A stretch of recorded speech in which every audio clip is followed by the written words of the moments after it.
Hello and welcome to the latest episode of Off the Fence, brought to you in association, of course, with BoyleSports. You know that by now. And we are going to be looking ahead and looking back in the next 25-30 minutes or so from the last weekend of jump racing action, but of course looking forward as well to what we have this coming week on the track. We'll also be discussing a few other points and bits and pieces in the show. And of course, I am joined, as always, by Barry Geraghty and Tony Keenan.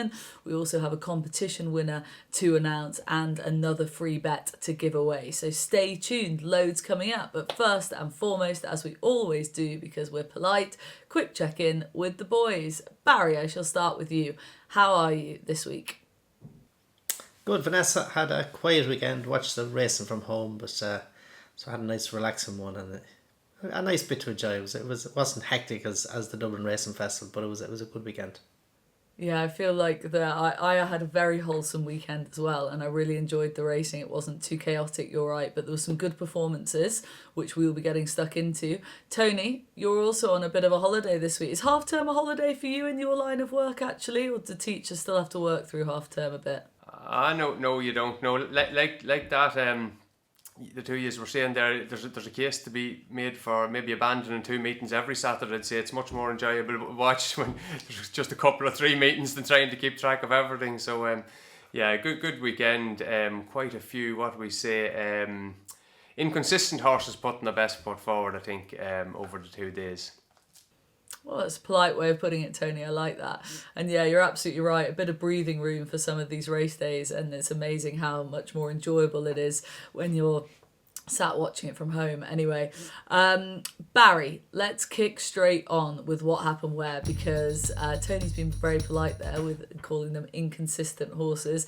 One of those, I suppose, is of course Shishkin, who we saw back in action at Newbury and winning action at that, winning the Betfair, the Denman Chase.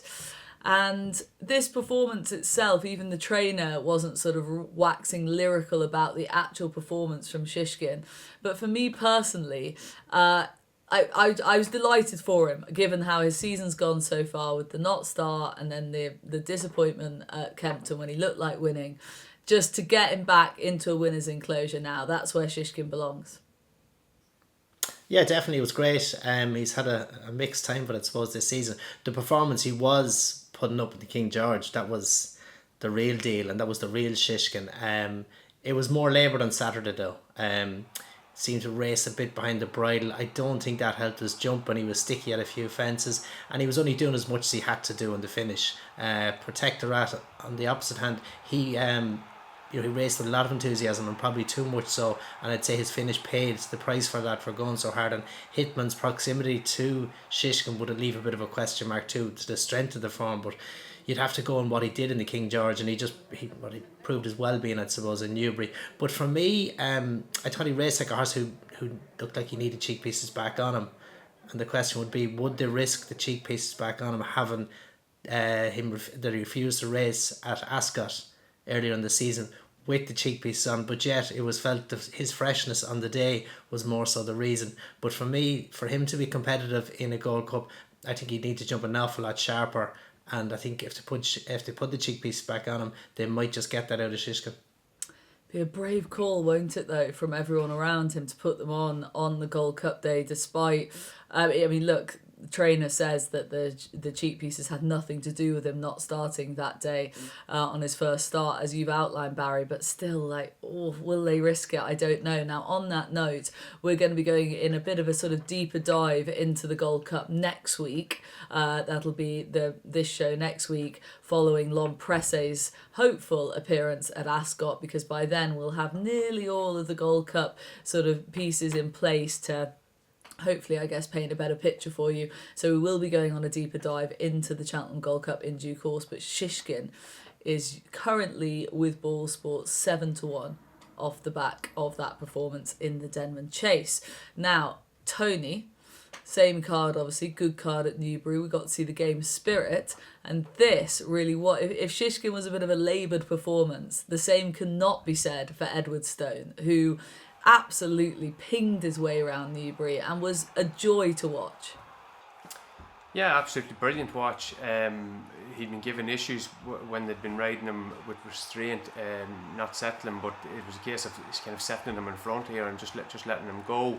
Kind of at the race really won at the cross fence. Nothing was getting into it from there. Boot Hill did his kind of best, but before he kind of fell, looked the beaten docket.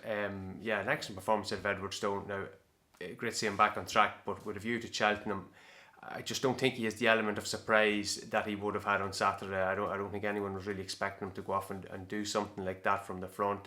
I presume they'll stick to something similar in March, but the connection of the others, I would assume, will be that bit more wise to him trying to make all. It would be intriguing, won't it, Barry? Because nobody was really expecting this, as Tony said, from Edwardstone at the weekend. And I got the impression it was kind of a joint plan between Tom in the saddle and, of course, Alan King, because that's not how we tend to see Alan's horses being ridden. Do you think not having the surprise element for Cheltenham will be a negative now?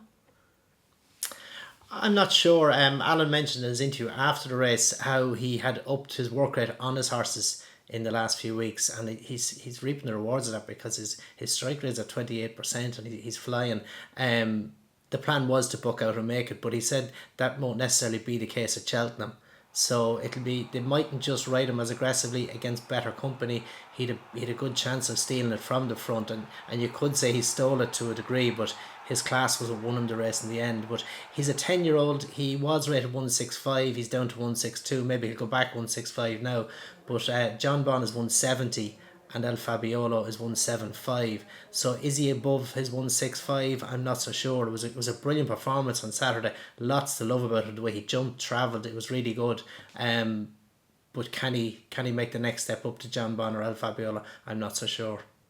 And the market isn't so sure either. Obviously, El Fabiolo is your very short price favourite. John Bond splits him and Edwardstone. Edwardstone's now 8-1 for the champion chase with BoyleSports.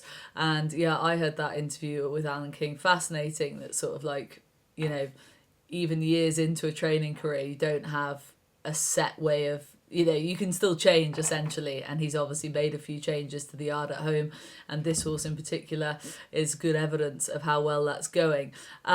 Tony, let's move on at pace, because over in Ireland we saw a few good performances actually to pick up on, including from the mare Allegory de Vassy.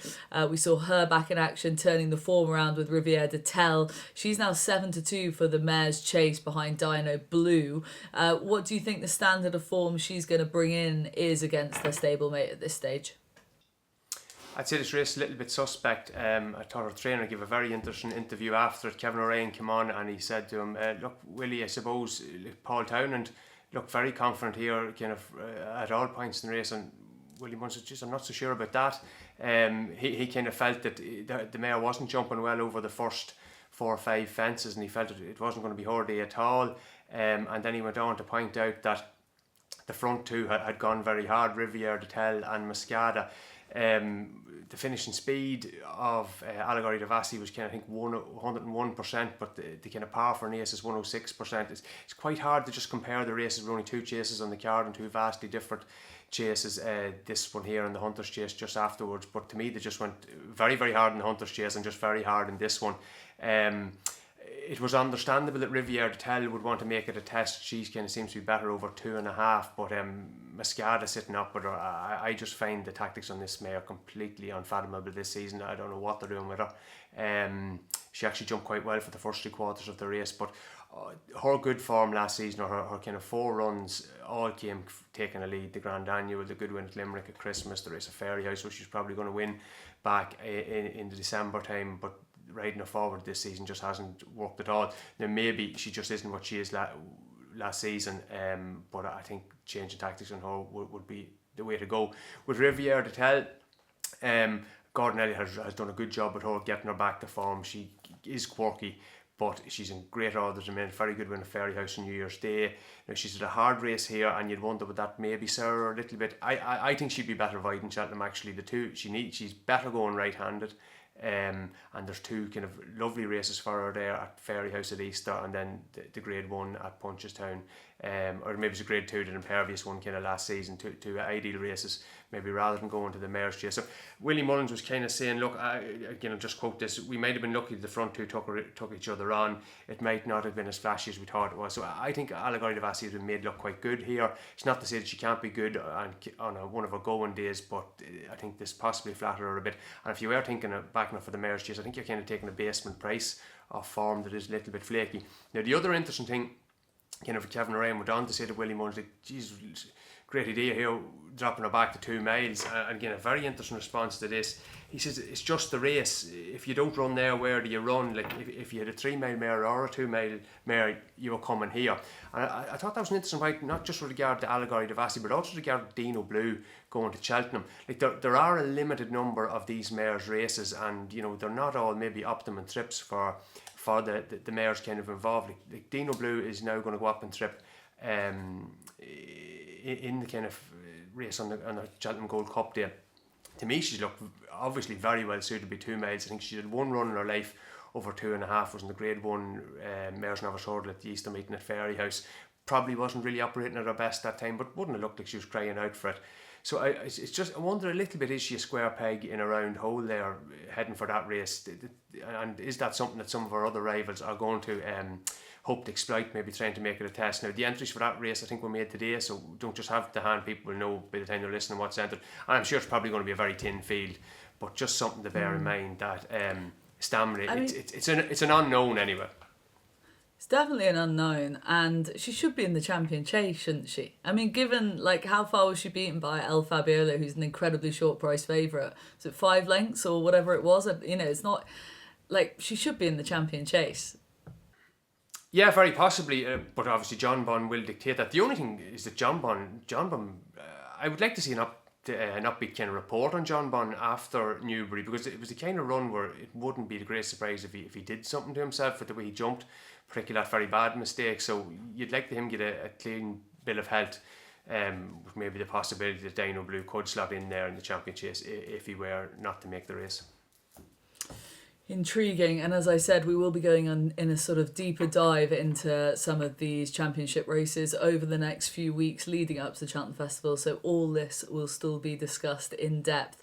Tony, I will stick with you for Hidden Valley Lake's performance in the Boyne Hurdle, obviously back over the smaller obstacles following that fall on his only chase start, in fairness to him, but he hasn't really got his act together in the last sort of, well, this season, but he hasn't had the opportunity, I guess. There's obviously been setbacks with him, but this was great to see him travel so well into the race and go and win it in the way he did. But where does the future lie for him really at this stage in his career? Yeah, I'd say maybe giving him a little bit of time between his races. Listening to Robert Power afterwards, he seemed inclined to blame his bad run at Cheltenham last season on the fact that he backed up a bit quickly from Clonmel. Probably the ground was pre-testing in Clonmel, and he just said maybe just generally he's not a horse that will take a lot of races. This was really impressive. I was amazed by how impressive he was here. Like I thought his hurdles form really lacked a bit of substance, and also he would have looked like a 3 miler, but he coped very well. But it was a really steadily run race. Like Brighterdaysahead was much faster in the Mares Novice, so they went a little bit of a dawdle here, but he travelled all over them at every point and was really impressive. So I would say ground will also be a big factor with him. Maybe the way into AN3, there's a 2.5 mile race at Fairyhouse, that might be a little bit speedy for him. 3 miles of punches down to the ground would be an issue, and of course the colours do have, you know, the favourite for the Steers Hurdle and the second or third favourite for an Irish point. So I'd say maybe giving Cheltenham a miss might be a thing with him. There's good performances in behind there. Top in particular, Galvin ran a nice race off a break, kind of on ground that he wouldn't really like. I think he ran quite well in the cross country last season when the rain came. That type of race isn't really my cup of tea for betting him, but if it did come up a bit drier this year, he'd have to be a player, I think. Yeah, like you say about the owners, they've got Irish Point, Tupu, and I know he's not going to go over the sort of full Stayers trip, but also Bob Ollinger in a very similar kind of category at the moment, along with Hidden Valley Lake. So they've got a few darts to throw in that sort of direction, the Stayers hurdle direction, but I'm sure they'll be splitting them all up. Barry, let's bring you back in to talk about Iberico Lord, of course, winning the Betfair hurdle. Uber competitive, terrific race, terrific ride really by Nico de Boinville. And again, Nicky Henderson, he just knows how to train a Betfair hurdle winner. He does. 2 milers, he's deadly with them. It was a good performance. I think the ground was probably key, being on the soft side. But Nico was brilliant on him. Dropped in off the fast pace, went down the inside, short way around, the best of the ground as well. And if you compare the tracks, even visually, you can see on the outside of the hurdle track how chewed up it is compared to the chase track and the ground towards the inner on that hurdle track when it's right over beside the fences. The outside of the hurdle track does get partly watered when the summer ground on the flat is being watered. There's a little bit of a spill over there, and it generally gets softer, so the further in you go the better it is. Plus the drainage on the inside of the track is really good, so you'll see the difference between the chase track and the hurdle track, especially towards the outside. So Nico knew where to go, gave it a brilliant ride, well-timed challenge then after the last, and just a good performance. It was a competitive race, but you could probably question the strength of it. Was there a standout horse? Castle de Mott, he didn't run runs a hope, I suppose. He did pull a shoe beforehand, which might have unsettled him a little bit, but he did seem okay during a lot of that process of being reshod.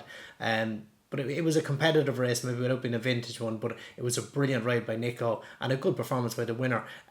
Where would I see the progress? Maybe going up and trip, maybe, or soft ground in Cheltenham would obviously suit, but otherwise going up and trip, maybe up to the Coral Cup or something like that, maybe. And you could say the same for Doddy the Great back and forth and some of those. But like the runner-up is not from 5 in England since joining the Skeletons. He's a couple of nice placed runs, but this was a step up in what he's achieved to date. But I think that might be just a reflection of the actual strength of the race. Yeah, there's plenty to take out of it, isn't there? And the winner himself is just a very likeable individual. Tony, another novice to discuss, or we'll move on to sort of plenty of novices actually, but over the bigger obstacles, American Mike got back on track in the 10-up novices chase over the 3 miles, sort of had that mid-season massive blip at Christmas, but prior to that, of course, does have the what looks now like very good factor file form. And he's got, I mean, any number of targets. There seems to be confusion around this horse, American Mike, not only from us, but also the trainer as well. Yeah, I think the trainer described him as a baffling horse afterwards. He definitely, he is that. And even the fact that he mentioned he was thinking of running over 2 and then he went over 3. So, he just really kind of confusing horse. When he's on song, he's pretty good. The trainer mentioned the kind of Irish Grand National, and certainly he showed plenty of stamina. They went a wild gallop in this race. Like Manella Cooner and Favori de Sean, they were going a tri-town gallop here really. Like the two of them took each other on down the back, and just from the very get-go, there seemed to be no let up on it. Both of them jumped reasonably well. I still think Favori de Sean just wants to go right-handed. Manella Cooner was kind of a spent force, I think, coming to 2 out. It kind of left it to American Mike, and what was the other lad? Nick Rocket. Some people saying Paul Townend had left Nick Rocket with a bit to do. I don't know. I think the way the pace they went, he probably had him in the right place. Now, there was one point down the back where he kind of got caught very wide, and he was really tight to the rail, and the outsider was kind of stuck there as well, and he possibly had to use him up a little bit more than ideal to just get by him before maybe been ran out. But I actually thought with Nick Rocket, he just didn't jump well enough. I think that was kind of a bigger issue with him. Maybe going back on a right-handed track could be a thing with him. There's a little bit of concern around that way, because when he won his maiden hurdle at Naas, he went quite a bit right. But very hard horse to work out the winner. And Gordon Elliott was making the point that with a kind of a horse that maybe is that little bit in and out, you're better trying to get him to a big race like the Irish Grand National is worth 350,000 or whatever it is, rather than trying to win maybe a graded novice chase that's worth 30,000. So I would say fair chance he'd just wait for Easter and go for the big pot in a race where that type of horse would have a very good record in, Yeah, absolutely. It'll be fascinating to follow, and when you get that trainer insight, them describing him as baffling, it kind of makes the horse and his profile all that more interesting, because we know he's got the ability. Barry, Let's get stuck into the Mares Novices hurdle market for a minute, because there was a few movers and shakers in this department over the last 7 days or so, including Fun winning at Exeter, the listed novices hurdle there. Great opportunity spotted for her. It was a small field, relatively uncompetitive race obviously, but she beat the right horse. She did. It was a good performance, but it was workmanlike. She would be 3 from 3 over hurdles. Had she not made that bad mistake in Thurles on her previous start at the last.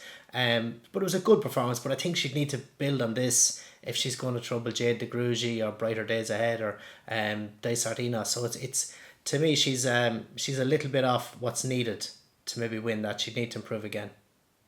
Well, she may be a little bit off, yes, but is Golden Ace, this smart mare for Jeremy Scott, sort of flying somewhat under the radar? When we look at the market, you've got Fun as an 8-1 shot for the Mares Novices hurdle, and this Golden Ace is 16-1, so double the price for Jeremy Scott.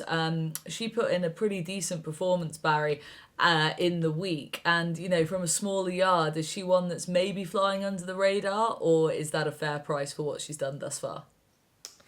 No, she's been very impressive now. It's been down in grade if you like, but her jumping can improve. I would say she will improve for her second start. So she's 2 from 2 over hurdles, but she was second to the Dysardinos in the entry bumper last season. Now she was 9 lengths second, well beaten, but she was ridden to the 4, where most of the fancied ones came from off the pace. So I think she's a filly who's on the up, and could be worth keeping an eye on. As I said, there's definitely improvement to come in her jumping. Intriguing. That'll be a nice story to follow ahead of the festival. And Tony, Barry's already mentioned their Brighter Days Ahead. She's now 5 from 5 and continues on a bit of a roll after the Navan listed race. I mean, how do you rate her form? What do you make of the form of that race specifically, for starters? Quite suspect, I'd say. Like most of the field were black type hunting, I would think, and whatever the Henry de Bromhead horse got it, as did Melbourne Row. That said, other than that, I thought a ton of positives to take out of it with her. It sounded like she'd had a setback since her last run, so maybe she's going to improve a little bit from this. The time was excellent compared to the Boyne. Travelled very, very well through the race. She was carrying a chunky enough penalty for the Ryle win, and I thought possibly the biggest thing of all was her hurdle, and I thought was way better than it had been in her run up the north, where she'd hit at least 2 hurdles. And maybe Jack Kennedy can ride more of a race in her now when he has that bit more faith in her hurdling. The one thought I did have though is that it doesn't sound like connections are leaning this way, but I thought the Fairy House race might be as good an option for her as the Dawn Run. Many other positives maybe why that would be. I think the prize money is broadly similar. Fairy House race is a grade 1 as opposed to a grade 2, so you're getting that bit of black type, plus you wouldn't have a penalty. I'd say 2.5 might suit her a little bit better. It's closer to home. She'd have more time to overcome this. I don't think she'd a particularly hard race though. The fast time, it's a little bit of a quick turnaround. Would just be little thoughts that I did have. Although the reaction to her win for the Dawn was quite muted. Like, I don't know what she went from, maybe 130 into 3-1. I thought she maybe deserved to shorten a little bit more on the back of a visually very good performance and very positive comments from trainer. I think she should be favoured for that race, although I haven't looked at quite the percentages for it. So maybe the front 3, who are all kind of relatively short, Jade de Grugy and Dysardinos and herself, I'd nearly be inclined to wait, because I think something has to give, that one of the 2 of them will kind of drift out as money comes for the other. But yeah, I really did actually visually like this performance, for all that what was in behind her wouldn't really be up to snuff. Okay, so very positive on Brighter Days Ahead then, who's currently 11-4 with BoyleSports. Jade de Grugy, your 5-2 favourite. Dysart Enos is 4-1. Then it's a gap back to 8-1 about Fun. So it really is, as Tony's outlined, sort of about those 3 horses up at the top of the betting, and who will the market latch onto as we lead up to Cheltenham, of course. A couple of other novices from maybe sort of lesser known yards. Well, specifically, Tony, one for you, Answer to Cafe with this Terence O'Brien. Small amount of runners, but they're winning for Terence, and Answer to Cafe won that Nace Novices hurdle. Yeah, it did it quite well. Quite a likeable horse. A horse that seemed to have his share of problems last season, but has kicked on this time round. Won a Limerick race quite impressively. Form worked out well. Then at Fairy House, beating at maybe a half decent horse from Waterford Whispers, another good run of Christmas. I think he was suited to be coming down, and Trip Touch on Shinnick was good on him now. He kind of had him well positioned to have a steady pace, but at the same time didn't go for his race too early. Horse, I'd say, has a little quirk or two. He holds his head quite high, and his tail carriage wouldn't be the prettiest either, but seems to go forward in the finish. Trainer mentioned a couple of different options. Isn't the Albert Bartlett? I'd say that might be flying a bit high, and I actually think he'd be better over shorter. Martin Pipe was mentioned as well, where the jockey could ride, which would be good, because sometimes you've got new jockeys on kind of a lot of novices in that race, so Shinnick being able to ride them would be good there. Or obviously the prime target of all has to be the final of this series of Punchestown, the Red Mills Auction Series, which is a very valuable race. Just one thought I did have after this, like I was looking at this horse, and Terence O'Brien had another winner on the card there, Whiskey Well. I was just not sure about just the stable form and things. That was kind of kicking myself a little bit afterwards. Like he had one winner since November 8th, which seems like an awful long time, the guts of 3 months, but you know, in kind of the Irish national hunts, the depth of the winter, you could be a little bit lured into that with the kind of small yards and things like that. Like it was really just a small sample size. He'd only had 22 runners in that period, which is like a fair chance that all of those would lose kind of for a smaller yard. And just the fact that Willie Mullins has been winning basically everything since then. So, you know, maybe not to get lulled into that. Like, it wasn't like a massive issue, like a John McConnell there, or even through 3 or 4 cold months. Like a good piece with him there on the Torrid Daily News, if people haven't seen it, where he kind of had a reason for that. He got a bit of aspergillus in the hay and stuff like that, so he seems to be on the way back too. But yeah, when you're looking at the kind of stable form, I think a lot of those small sample sizes can be very flaky, whereas, you know, maybe just judge the horse more on its individual abilities. I love that about you, Tony. You see, you're always learning lessons yourself and then passing them on to us and our loyal following. Love it. Barry, another novice to mention, the one that we saw over here was Handstands for Ben Pauling. This horse continues sort of his rise through the ranks, this time taking the listed race at Huntingdon, stepping forward from what he did at Newcastle. I was actually there that day, reporting for Sky, and you could tell how much they thought of him, but also that he was still kind of, you know, developing all the time. Of course, you'd expect that from a horse at that stage in his career, but this was another step forward again. Yeah, definitely good performance. He's a lovely relaxed way of racing, jumped really well. They didn't go overly quick, and they quickened from 4 out. And he travelled well into the straight, as I say, jumped really well. But he looked like, to me, who was a horse who was only going through the motions. He beat Django Bay, who I suppose benefited from the fall of Farron Glory in the Grade 1 up at Aintree on Christmas. It's a good level of form. You'd have to question it as Grade 1 form, and Farron Glory looked to have him in the bank at that stage. But I think there's a lot of improvement in the winner Handstands. He looks like the penny's only dropping with him. He's learning as he goes. He's 3 from 3 on the race course. Just looks a lovely type, and I think he's a horse to keep an eye on in the Bear and Binghams, because a lot of these were uncertain where they go. Ballyburn is likely to go for the Supreme as he is for this. Obviously Caldwell Potter is all but been ruled out of the race. There's a lot of question marks on what's going to be there. So Mystical Power is there, but could he go for the Supreme as well? So we just don't know, but I think this horse is probably a little bit of value for an each way play. Okay, Handstands being put forward then. Like it. Now, a bit of other news to sort of little other angles to cover. Tony, we will start with you. Obviously off the back of the Dublin Racing Festival, this is our second show off the back of that, but there's been a lot of talk sort of in the last 7 days in racing about this Willie Mullins domination line, the 8 Grade 1s being taken at Leopardstown. Is that right? Is that fair? Do we want to celebrate that, or is it something that we should be trying to change? You've had a bit of time to think about Willie Mullins' domination of the jump racing game. Where are you standing on it currently? Yeah, a little bit of time to think there. Like it was just hot off the presses really last week, and analysing the races themselves. It's time to read a few things and look up a few facts and figures and things like that. Look, I think to be fairly straight about it, I'd rather reveal my biases at the start. Like maybe we're all a bit nostalgic about things like that. When you start out following a sport, you maybe always think that was kind of a golden age. Like Limestone Lad was a little bit before my time, but Solarine and the like certainly weren't. Like I always loved these good horses with kind of smaller trainers. Even a trainer local to myself, Oliver Brady, would have good horses like Ballapore and Baron the Fapo over the years. I won't start naming loads of names because I'll have a tear in my eye with some of these horses. And even where I'm from in County Monaghan, like we're just perpetual underdogs. So I have to admit I do love an underdog story just in general. But like even if you think like how much the sport has changed in the last 10 years, if you want to contrast 2024 with 2014, no such thing as Dublin Racing Festival those days, but there was an Irish Gold Cup card. And if you consider like the Spring Juvenile that year, 6 runners, six different trainers. The light novice hurdle, that would have been the race equivalent of what Ballybourne won there last weekend. 6 runners, 6 different trainers.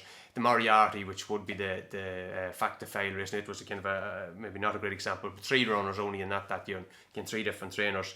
Irish Gold Cup, 7 runners, 7 different trainers. Willie Mullins didn't have a runner. So like, to me, I just think that's a much better product on every level than what was going on there last week. And I'm speaking here as a punter, not as a racing fan. Like Barry was chatting last week about racing fans, and I totally accept that point of view. And there is a kind of I think a dichotomy or even opposition between the two of them. But I would strongly believe that the punter is probably much more important, because I think it is a betting sport first and foremost. You do have to try and cater for as many people as you can, but I think punters and getting the kind of good qualities, the good quality racing with a bit of depth is probably the kind of key thing, without letting bookmakers dictate things entirely, of course. Like I think someone asked on a recent racing post show, and that was a very good question, like what are the pluses of Willie Mullins' domination at the minute? Well, you are looking at a generational talent, like in terms of training. I don't think genius is too strong. Like I know that's been kind of discussed during the weekend. I suppose the genius of it is the kind of machine building aspect to it. Like the place just seems to operate like an absolute machine.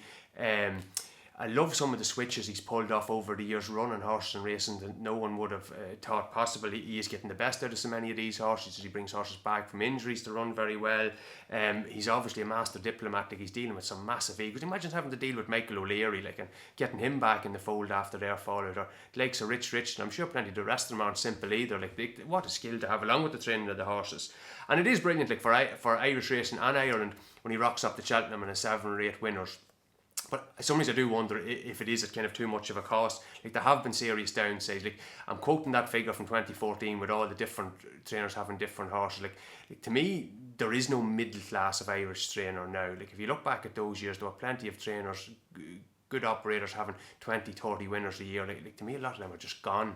That kind of yard doesn't exist anymore. Everything just is the massive and the small type of thing. And also reading a few of the pieces, like I do think it's a little bit simple to say this is just sport, like a survival of the fittest, and you know comparisons with Tiger Woods and Manchester City. Like I don't know, there's racing fit in comparisons with those. It is kind of a unique sport in Ireland, especially. Like it's as much as an industry as a sport, and crucially, very important thing in Ireland that wouldn't be the case in Britain is that it is so heavily state funded that maybe it needs to be a little bit more equitable, and also.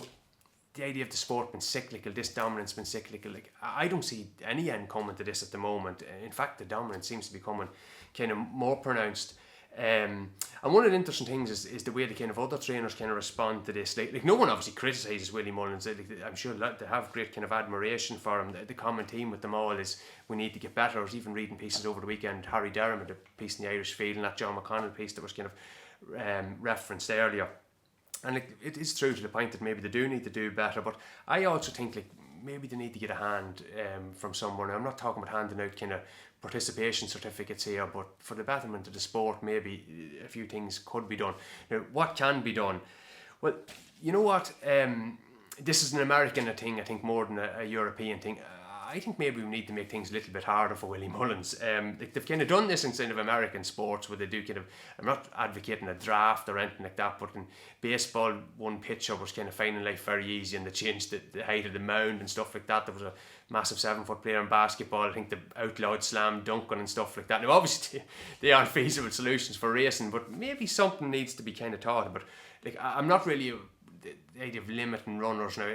It's a kind of a hard one to know, but the programme book is something that they definitely need to look at. I think Horse Racing Ireland have kind of started to look at that a little bit, getting rid of a couple of races, like that race that Facile Vega kind of disappointed in on St Stephen's Day is now going to be gone next year. I think that's kind of an idea. And HRA, in fairness, I don't know, did you see this, but a couple of quite high profile kind of appointments there during the week from HRA, kind of 2 new jobs in kind of racing and insights, very capable people. I think by all accounts Richard Pugh got one of them, and Freya Hammer got the other one. Now, hopefully they'll be fit to bring a little bit of imagination to kind of altering things like that. One last kind of point, 2 points I would like to kind of make. Like, one criticism I would have of Willie Mullins, like I just don't know why he's bothered having horses running some of these Junior B races that he does participate in. Like, even over the Junior B, just for British listeners and stuff like that, like, it's the lowest form of the low Gaelic games in Ireland. Like, it'd be like a pub team. Like he said, Statler running in the cross country there in the last week, like runners in the Hunters Chase, even that race with Return to Cafe, like, does you really need to be having runners in kind of auction maiden hurdles? Like, I don't know, maybe they need to look at saying maybe that's only for trainers that have only had 25 or 30 winners in the last year. I don't think he's adding that. Like, I like him kind of Peter Marr and these guys kind of win these cross country chases rather than Cocoa Beach and so. And also the other side of that is calling a spade, like really and truly Gordon Elliott and Henry de Bromhead, they'd have to be very disappointed with the way they performed last week. Now maybe they're saying, we're aiming at Cheltenham, and maybe it'll be a different story if both of them go there and have, a good handful of winners. But I think really they need to be aiming a handicap winner or two between them now at the Dublin Racing Festival. It just isn't a great look. So that's my kind of thoughts. I do think it's quite a nuanced kind of problem, and it just saying this is boring or this is dull. It is kind of a little bit more complicated than that. But there are possibly things that people could look at doing. It's all very interesting. It's been a great discussion point over the last 7 days, specifically since Leopardstown, and you make some very interesting points. And I think a lot of the time in racing we sit around and we say, well, we can't put those restrictions on, or we can't make those changes because we're racing and it was never like that before and all of that. But you have to move with the times, and you have to develop the sport for today and next week and next month and next year, and that involves creating an entertainment sport that punters can get involved in and can enjoy, and that probably doesn't look like a Willie Mullins fest the whole time. So fascinating stuff from Tony. Barry, quick word from you, because obviously over here in the UK, something that we'll be following a bit more closely now really is the race to be champion jockey. Cobden is now drawn equal with Sean Bowen. So that's really hotting up, and that'll actually give a really interesting narrative to the back part of the season. I enjoy following something like that between two young lads going for it. Oh, definitely, and it's far more competitive than the Irish trainers table. But two brilliant lads, Harry and Sean. Brilliant riders, but a great work rate, great attitudes. They're up for ride really well. Hurdles, fences, doesn't matter. Tactics from the front, from behind, anywhere you want. So they're two top class riders. So it's brilliant to see them going head to head. Unfortunately, Sean had spent the last 6 weeks on the sideline, which has really let Harry back in. Now Harry was creeping closer through the autumn and into the winter. The gap was closing, but Sean had that comfortable blanket or gap between the two of them. But he's had 6 weeks off, and Harry's got the claw right back. So they're level now. So where does it go from now? So providing that both can get through the rest of the season injury free or suspension free, it'll be very hard to see Sean being able to match the firepower that Harry has. Harry had 15 winners from 48 rides in the last fortnight, with 9 of those being for Paul Nicholls. That's the strength and depth there through the spring festivals, all these big Saturdays. I'm a big fan of both. I'd love to see the two of them share the title. I won't be looking forward to seeing who's the loser, but I think with a clear run, with the momentum that Harry has and the firepower that Paul Nicholls offers him, think he's going to be hard to beat. Oh, if you're, yeah, I mean, like, I agree with everything you say. They're such decent lads. They're a joy to work with, both of them, a joy to interview. It'll be tough to see one of them lose, but hopefully it'll prove to be a good battle to the line anyway. Time to reveal the competition winner, guys. You've waited all this way to this point in the show. Last week we asked you to get involved in the YouTube comments. We're giving away a free bet every week with BoyleSports, of course. And last week was the simple question was who wins the Betfair hurdle, and David Kavanagh 3484 on the YouTube comments got it right with, of course, a Biraco Lord. So you, sir, get the free bet this week, and we're giving away another free bet as well. We will reveal the competition winner, obviously, this time next week, and this time the question to you is very simply, who do you fancy for one or any of the novice hurdle races at the Cheltenham Festival? Obviously, we've been discussing the Mares Novices Hurdle just now in this show, but any race you like in the novice hurdle category, let us know who you fancy, who your tip is, and we will pick a winner at random for that £20 free bet. T&Cs obviously apply, and you could be in with a chance. So YouTube comment below where I'm pointing, please. Right. Nearly time to wrap up. We've got a very quick look ahead to Ascot on Saturday, Barry. Of course, the highlight will be seeing Laurent Press in the Ascot Chase off the back of his reappearance at Lingfield Millions weekend. That was excellent from him. What would you hope to see from him this time around? The obvious point being a sharper jumping performance? Yeah, I suppose the only slight negative is he's going right-handed again, so it didn't really suit him in Kempton. Albeit he was running a good race when he came down at last year's King George, or the year before, should I say, so 13 months ago. But he still should be the one to beat. The trip was ideal from Pick Dory, was second to Banbridge in Kempton last time. He'd need to be better than that, I think, to beat Lahan Press. And a High Seigneur, another one who wouldn't have brilliant form going right-handed either, would be the other potential runner. So for me, Lahan Press would be hard to beat in the form he showed up in Lingfield, but Pick Dory, I suppose, going right-handed, he might be able to close the gap on him. Oh, Ahoy Seigneur, honestly, that horse would break my heart. And a quick mention, Barry, for the Reynoldstown, because there's a fair few entries in here, but Apple Away is one that we'd like to see. Again, she has that form from Warwick bringing in here with Grey Dawning. This looks like it might be, I was going to say shallower waters, it's still obviously a grade 2, but would she be your idea of the winner in here in the Reynoldstown?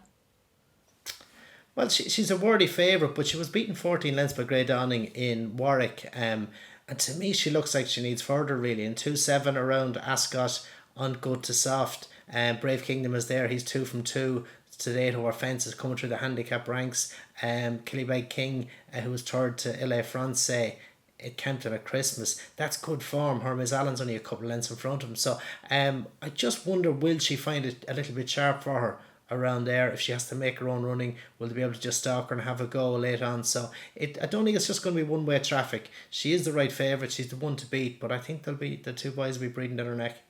Okay, well, as I say, we'll be dissecting all of that this time next week and looking at the Gold Cup in more detail for the Cheltenham Festival. So just to wrap up, boys, let's have your tracker horses, please. Had a few winners this season. Tony, I shall start with you. Who is your tracker horse from the week just gone? Yeah, I have to say there was nothing major this week. I think myself and Barry are going from the same race here. First maiden hurdle at Navan yesterday. Look, the big eye catcher in this race was the 8 horse Barton Snow. I'm not going to recommend him because I've already put him up about the week after Christmas. Thought he ran a screamer there, and he's run another screamer there. The sectionals are very, very interesting. I think he's faster than the winner, or as fast as the winner, who is a Group 1 flat horse in the last furlong despite finishing 8th. So I think a nice ground handicap is probably what that one wants. But in terms of new kind of tracker horse, I'm going to go with Angus Dura, who finished 2nd. Had a recent run in a pint. Hadn't won a pint run, kind of placed a couple of times, but kind of halved in price on the show. Travelled really kind of well down the hill. Looked to be going like the winner between the final two, but got unbalanced when kind of ascending, and the Willie Mullins horse got into a kind of a barging match, which kind of meant I think it had to go for straight sooner than ideal, but got back to the lead, jump in the last, and just kind of got outspeeded by Helvig Dream, who, as I'm saying, it probably isn't what he was back a few years ago, but he still won a Tattersalls Gold Cup. So yeah, I think maiden hurdles are just going to be getting weaker and weaker from here on in, and Angostura should surely be fit to pick up one. Okay, wonderful. And Barry, your tracker horse, please. Yeah, as Tony mentioned, from the same race, the horse finished third, Claude Duval. Travelled nicely into the race, picked up, finished strongly though behind Helvic Dream. He ascending was back in fifth, but this horse was having his first race course appearance, so he's going to improve a lot for this. He is a 6-year-old, so he has age on his side. I definitely want to keep an eye on next time, but I think he's a horse who can build on this going forward. Right, well look boys, thank you very much as always. Time flies when you're having fun. And viewers, listeners out there, thank you guys very much, of course, for joining us. Don't forget the competition. Give us what you fancy for one of the Cheltenham novice hurdle races. Comment box below. The bosses above will go through and pick out somebody to win a £20 or euro free bet with BoyleSports. So do get involved with that, but of course do it responsibly, obviously. But for now, thank you very much for watching. Have a good week. Join us again next week. But that was Off the Fence.